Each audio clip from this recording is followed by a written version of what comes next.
হে সম্মানিত নবী, হে সম্মানিত নবী, হে দাবি নবী, হে চাদরাবৃত নবী, হে বস্ত্রাবৃত নবী, উঠুন আপনি। তাহলে এই আলোচনা থেকে বোঝা গেল সমস্ত নবীদের চাইতে বেশি মহব্বত করতেন আল্লাহ আমার নবীকে, বলেন সুবহানাল্লাহ। সমস্ত নবীর চাইতে বেশি দাম আমার নবীর, বলেন সুবহানাল্লাহ। বোঝা গেছে তো একটা। এখন দেখেন আরেকটা কথা টান দেব ইনশাআল্লাহ। মজা লাগতেছে? মজা লাগতেছে। وَإِذَا أَخَذَ رَبُّكَ مِنْ بَنِي آدَمَ مِنْ ظُهُورِهِمْ ذُرِّيَّتَهُمْ وَأَشْهَدَهُمْ عَلَى أَنفُسِهِمْ أَلَسْتُ بِرَبِّكُمْ قَالُوا بَلَى شَهِدْنَا। আল্লাহু আকবার বল। সূরা আরাফের 172 নম্বর আয়াতে আল্লাহ তাআলা বলেন, আগে সরল তর্জমাটা শুনুন, তারপর আমি ব্যাখ্যা বুঝায় দেই। আল্লাহ তাআলা বলেন, যখন আপনার পালনকর্তা বনি আদমের পৃষ্ঠদেশ থেকে তার সন্তানগুলোকে বের করলেন, রূহগুলোকে বের করলেন, অর্থাৎ আল্লাহ তাআলা পৃথিবীতে যত মানুষ আসছিল, আছে, আসবে, সমস্ত মানুষগুলোকে আদম নবীর পিঠ থেকে বের করলেন, রূহগুলোকে একদিনে বের করলেন, সমস্ত রূহগুলোকে বের করে একটা জায়গায় একত্রিত করলেন, একত্রিত করে রূহগুলোকে তাদের রবের পরিচয় করাইতেছেন। সমস্ত রূহ জগৎকে, সমস্ত রূহগুলোকে এক জায়গায় একত্রিত করে আল্লাহ একটা প্রশ্ন ছুড়ে দিলেন, আলাস্তু বিরব্বিকুম, আমি কি তোমাদের রব নই? প্রশ্ন করতেছে। সমস্ত রূহ আদম নবী থেকে শুরু করে কিয়ামত পর্যন্ত যে লোকটা আসবে, সমস্ত মানুষের রূহ ওই দিন উপস্থিত ছিল। সমস্ত রূহুর মাঝে আল্লাহ প্রশ্ন ছুড়ে দিলেন, আলাস্তু বিরব্বিকুম, আমি কি তোমাদের রব নই? সমস্ত রূহুর জগৎ থেকে একটা জবাব আসছিল। জবাবটা হলো ক্বালু বালা শাহিদনা। তারা জবাব দিল, অবশ্যই আমরা সাক্ষ্য দিচ্ছি আপনি আমাদের রব, বলেন সুবহানাল্লাহ। ওই জায়গায় রূহ কতগুলো ছিল হিসাব করে দেখেন। হযরত আদম আলাইহিস সালামের রূহ থেকে ঈসা নবী মুহাম্মদ সাল্লাল্লাহু আলাইহি ওয়াসাল্লাম পর্যন্ত, কিয়ামত পর্যন্ত সমস্ত মানুষের রূহগুলো ছিল। সমস্ত রূহের মধ্যে থেকে সবার আগে যে রূহটা জবাব দিলেন ক্বালু বালা শাহিদনা, ওই রূহটা আর কারো রূহ ছিল না। ওই রূহটা আমার নবী, আপনার নবী জনাবে মুহাম্মদুর রাসূলুল্লাহ সাল্লাল্লাহু আলাইহি ওয়াসাল্লামের রূহ ছিল, বলেন সুবহানাল্লাহ। এতগুলো রূহের মধ্যে যে রূহটা সবার আগে জবাব দিলেন, বলেন তো একটা ক্লাসের ভিতরে যদি 500 জন ছাত্র থাকে, স্যারে যদি কোনো প্রশ্ন করে সবার আগে যে ছাত্রটা প্রশ্নের উত্তর দিতে পারে, ওই ছাত্রটা ক্লাসের মধ্যে সবচেয়ে ভালো না খারাপ? First boy. তাহলে সমস্ত রূহের মধ্যে আদম নবীর রূহ, ইব্রাহিম নবীর রূহ, মুসা নবীর রূহ, ঈসা নবীর রূহ, জাকারিয়া নবীর রূহ, ইয়াহইয়া নবীর রূহ, ইউনুস নবীর রূহ, ইউসুফ নবীর রূহ, সমস্ত নবীর রূহ, সমস্ত মানুষের রূহ, কোন রূহই আগে জবাব দিতে পারেন নাই, আমার নবীর রূহ আগে জবাব দিয়েছেন, বলে সুবহানাল্লাহ। তার মানে বোঝা গেল আমার নবী সবচেয়ে বেশি ব্রিলিয়ান্ট, সবচেয়ে বেশি বুদ্ধিমান, বলে সুবহানাল্লাহ। সবার আগে আমার নবী, সবার আগে। এবার মনে করেন রূহ দুনিয়াতে আসলো, মানুষ হিসেবে আসছে না? রূহের জগতে আমার নবী ফার্স্ট। রূহের জগতে আমার নবী কি এবার দুনিয়াতে ফার্স্ট কিনা? এবার দেখেন দুনিয়াতে আমার নবী ফার্স্ট কিনা, বলেন। ফার্স্ট। কোরআনে দলিল আছে না নাই? আছে। কোন সূরায় আছে কেউ বলতে পারবেন? সুবহানাল্লাযী আসরা বিআবদিহি লাইলাম মিনাল মাসজিদিল হারাম ইলাল মাসজিদিল আকসাল্লাযী বারাকনা হাওলাহু লিনুরিয়াহু মিন আয়াতিনা ইন্নাহু হুয়াস সামিউল বাসীর। আল্লাহু আকবার বলেন। 15 নম্বর পারা 17 নম্বর সূরা, সূরার নাম সূরা বনি ইসরাইল।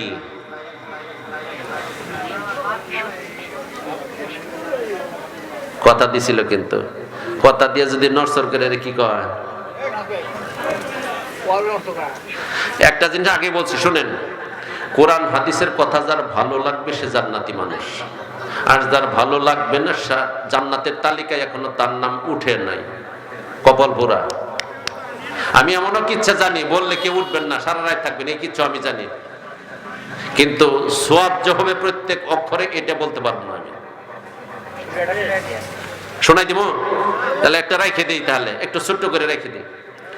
মুসা আলাইহিস সালাম, ঈসা আলাইহিস সালাম নাম শুনছেন না আপনারা? একদিন একটা পাহাড়ের কাছে গেছেন, গিয়া দেখেন পাহাড়ের ডান পাশ থেকে পানি ঝর্ণা, বাম পাশ থেকে পানির ঝর্ণা। ঈসা আলাইহিস সালাম পাহাড়কে বলছে, এই পাহাড় বলো তো দেখি ডান পাশে পানি কোত্থেকে আসতেছে আর বাম পাশ থেকে পানি কোত্থেকে আসতেছে? নবীদের তো আল্লাহ মুজিজা দিয়েছেন, পাহাড় কথা বলার কথা, পাহাড় কথা না বইলা পানির স্রোতটা আগের চাইতে আরো বাড়ায় দিছে। এমন স্রোত ঈসা নবী পাইতে পানির স্রোতে ভাইসে যাবে। ঈসা নবী ধমক দেবে, এই পাহাড়, আমি তোমাকে বললাম ডান পাশে পানি কোত্থেকে আসতেছে আর বাম পাশে পানি কোত্থেকে আসতেছে, তুমি জবাব না দিয়ে পানির স্রোত বাড়ায় দিলা যে, তার কারণটা কি? এবার পাহাড়ে জবাব দেয় ওয়াজের শেষে। জানার দরকার আছে না নাই? আছে। আরেকটা ঘটনা আপনাদেরকে বলি। মুসা আলাইহিস সালাম, ওই জামানা মুসা আলাইহিস সালামের জামানায় একটা যুবক খুব শক্তিশালী ছিল। যত পাপ আছে সে করছে, এমন কোন পাপ নাই যে করে নাই। এরকম লোক আছে না নাই? জেনা, ব্যভিচার, মদ যা আছে যত খারাপ কাজ সবকিছুই করছে, কিন্তু সমাজের ভালো লোকেরা তার শক্তির কাছে, ক্ষমতার কাছে কোনো কথা বলতে পারে নাই। যেমন এই 16 বছর কেউ কথা কইতে পারে নাই, ঠিক তো? যে আবার ঠিক করবো না, ধরে নিব আওয়ামী লীগ করছে, আমরা পার্টি না, কথা সত্য বলতেছি আর কি, ঠিক না বেঠিক? তো এমন যুবক যে তার ভয়ে অন্যায় করলেও কিছু বলতে পারে নাই, কিন্তু আল্লাহরই কি কাম, আল্লাহ এমন একটা রোগ দিলেন, রোগ এসে দুর্বল হয়ে পড়ল।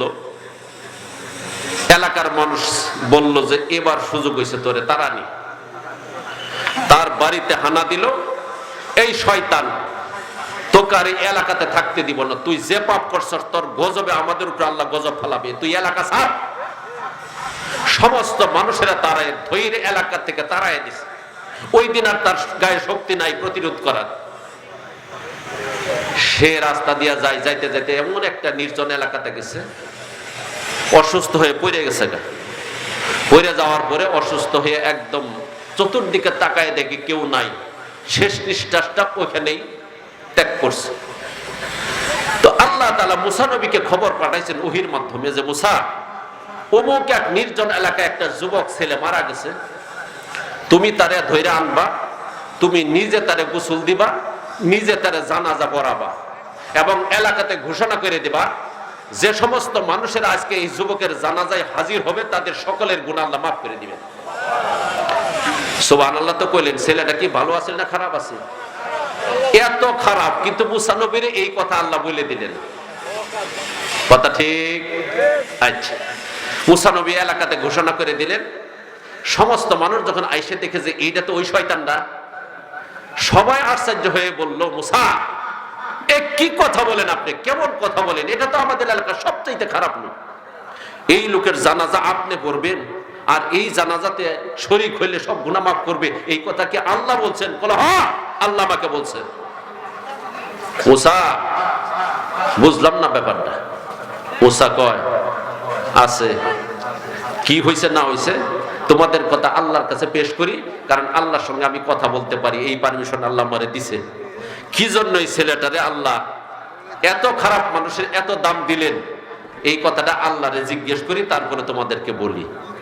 এটাও সবার শেষে কমু ইনশাআল্লাহ। ঠিক আছে না? ঘটনা কি ভালো নাইলে ভালা? আর অনেক ঘটনা আছে, খালি দুইটাই রেখে দিলাম। আমার নবীর কথাটা আগে শেষ করি, ঠিক আছে না? তাহলে রূহের জগতে আমার নবী প্রথম ফার্স্ট দুনিয়াতে আসছেন। এবার দুনিয়াতে আসার পরে আমি কি দলিল দিতেছি? সুবহানাল্লাযী আসরা বিআবদিহি লাইলাম মিনাল মাসজিদিল হারাম ইলাল মাসজিদিল আকসাল্লাযী বারাকনা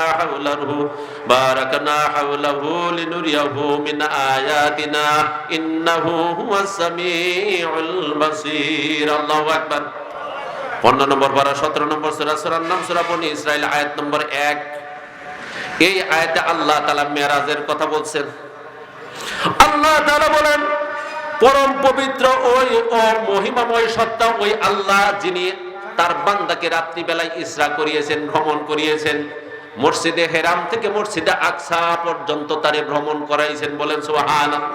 যার চতুর্দিকে আমি আল্লাহ অনেক বরকত রেখে দিয়েছিলাম, যাতে করে আমি আল্লাহ আমার বান্দা আমার নবীকে মুহাম্মদ সাল্লাল্লাহু আলাইহি ওয়াসাল্লামকে আমি আল্লাহর কুদরতের কিছু নিদর্শন তাকে দেখায় দেই। বলেন সুবহানাল্লাহ।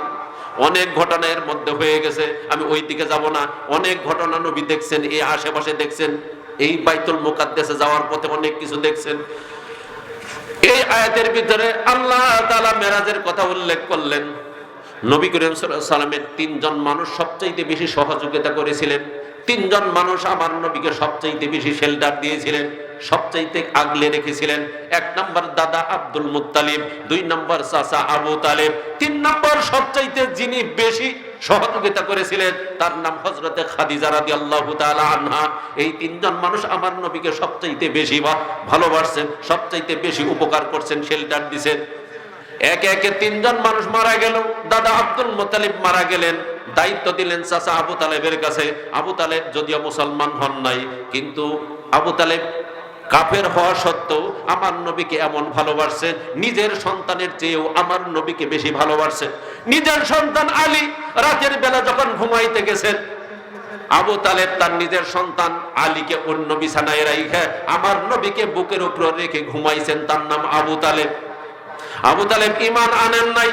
মৃত্যুর সময় যখন একদম কাছাকাছি, আল্লাহ রাসূল সাল্লাল্লাহু আলাইহি ওয়াসাল্লাম কাছে গিয়ে বললেন, চাচা জীবনে তো অনেক উপকার করছেন, আমার ইসলামের অনেক উপকার করছেন আপনি, আপনি শুধু একবার কালেমাটা পড়েন, আমি আমার কানটা আপনার মুখের কাছে একটু আগায়া দিলাম, আপনি শুধু আস্তে আস্তে আমার কানে কালেমাটা শোনায়া দেন, কিয়ামতের দিন আপনাকে কেমনে জান্নাতে নিয়ে যাওয়া লাগে সেই ফয়সালা আমি আল্লাহর সঙ্গে নিজে করব। কিন্তু চতুর্দিকে বসেছিল আবু জেহেল, উতবা, শায়বারা, কাফের নেতারা বলল, আবু তালেব মৃত্যুর ভয়ে কি তুমি তোমার বাপদাদার ধর্ম ত্যাগ করবা, মুহাম্মদের নতুন ধর্ম তুমি নিবা। কিন্তু আল্লাহ যারা হেদায়েত না করেন সে তো আর হেদায়েত পায় না। ওই দিন সে বলল, আমি আমার বাপদাদার ধর্মের উপরেই থাকতে চাই। নবী করিম সাল্লাল্লাহু আলাইহি ওয়াসাল্লাম মনটা বিষণ্ণ করে ফিরে আসতেছিলেন, আল্লাহ তাআলা আয়াত নাযিল করে দিলেন।